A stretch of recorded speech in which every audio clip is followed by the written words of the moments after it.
9 months after the attacks on New York and the Pentagon, the U.S. Attorney General suddenly announces to the nation, "We have captured a known terrorist who was exploring a plan to build and explode a radiological dispersion device, or dirty bomb, in the United States." 5 years later, Jose Padilla is convicted of plotting terrorism acts.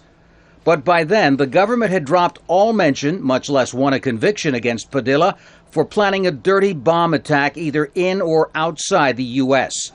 Yet the perception of the country under constant threat of mass murder has been a recurring theme in American life.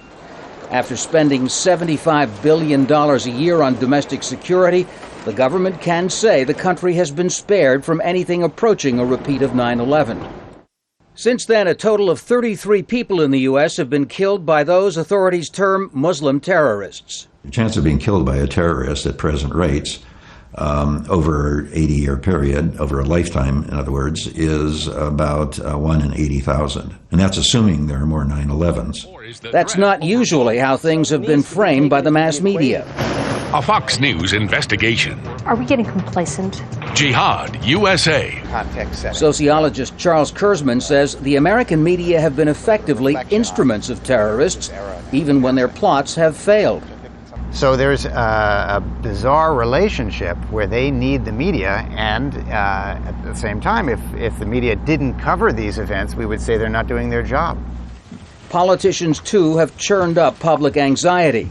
The color-coded alert system was ultimately scrapped as ineffective, but on the eve of the 2004 election, Homeland Security Secretary Tom Ridge claimed that his colleagues in the Bush administration tried to pressure him to raise the alert level.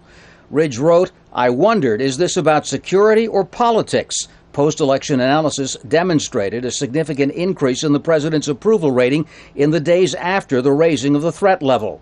In a way, then we're stuck, because anybody who does relax our security posture is going to be blamed the next time a terrorist attack occurs. And there will be terrorist attacks.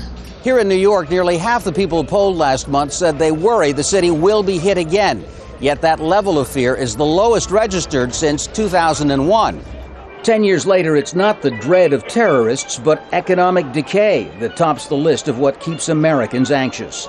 Tom Ackerman, Al Jazeera, New York.